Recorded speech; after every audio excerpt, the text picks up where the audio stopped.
सृष्टि में उल्कापात होने लगा, बिजलियां कड़कने लगीं, गौ माताएं व्याकुल हो गईं, ऋषि मुनि महात्माओं की यज्ञ की वेदियों की अग्नि शांत हो गई। जब तक पूजा पाठ करना बंद हो गया,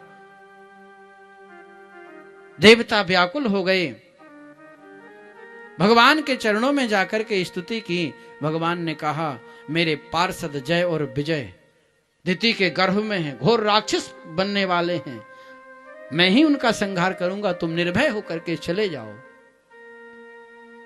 दिति ने इन घोर राक्षसों को जन्म दिया। ऋषि कश्यप ने नामकरण किया। एक का नाम बड़े वाले का हिरण्याक्ष हुआ, दूसरे का नाम हिरण्यकशिप हुआ। हिरण्याक्ष धीरे धीरे बड़ा हुआ और एक दिन ऐसे ही राक्षस स्वभाव बस घूमते हुए चला जा रहा था। रास्ते में देव ऋषि नारद मिले। नारद जी से कहा, महात्मा जी तुमको लड़ना झगड़ना आता है? तो नारद जी ने कहा, भाई लड़ना झगड़ना क्या होता है? अरे बोले युद्ध करना आता है। नारद ने कहा, अपने को नहीं आता, तो क्या आता है तुमको? तो नारद जी ने कहा, हमको तो एक ही नाम आता है, श्रीमन नारायण नारायण नारायण। हिरण्याक्ष ने नारद जी से कहा कि नारायण नारायण से काम नहीं चलेगा, मुझे तो लड़ना है। नारद जी ने कहा, अपने को लड़ना आता नहीं है, हाँ इतना जरूर है कि लड़ने वाला बता देते हैं जिससे तुम्हारी इच्छा पूरी हो। तो कहा बताओ। तो नारद जी ने कहा कि इस समय एक बाराह, शुकर और रसातल से पृथ्वी ला रहे हैं, बड़े बलवान योद्धा हैं। ऐसा झगड़ा होगा तुम्हारा और उनका कि महाराज तुमको बहुत आनंद आ जाएगा। हिरण्याक्ष ने कहा ठीक, और सीधे हिरण्याक्ष चला आ रहा था गदा को लहराते हुए। भगवान बाराह शुकर पृथ्वी लेकर के आ रहे थे रसातल से। ऐसे भगवान के दांतों के ऊपर पृथ्वी थी। बाराह भगवान का रास्ता रोक दिया हिरण्याक्ष ने।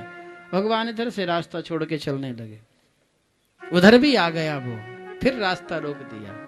भगवान और आगे से चलने लगे, दौड़ करके उधर पहुंच गया। भगवान ने कोई जवाब दिया नहीं। बाराह भगवान हिरण्याक्ष कहता है, रे कौन हो तुम? ये पृथ्वी लेकर के कहां जा रहे हो? ये पृथ्वी हमारी है। देवताओं ने ये पृथ्वी ऋषि कश्यप को दान में दे दी थी। ये कश्यप ऋषि ये पृथ्वी ले जाओ दान में। तो कश्यप ऋषि के पुत्र हैं हिरण्याक्ष, इसलिए का पृथ्वी हमारी है। भगवान ने फिर भी कोई उत्तर नहीं दिया। हिरण्याक्ष बोला, अरे उत्तर देता नहीं, और दे भी कैसे उत्तर? ये जंगली जानवर ही तो है। अब भगवान तो शुकर थे ही, और भगवान को अच्छा नहीं लगा। बोले कोई बात नहीं, हम तो जंगली जानवर हैं।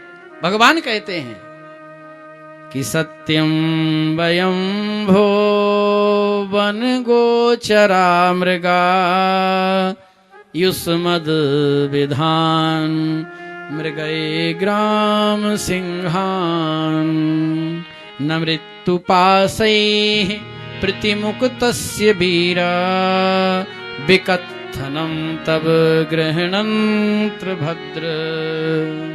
सत्य कहते हो तुम कि मैं जंगली जानवर हूं।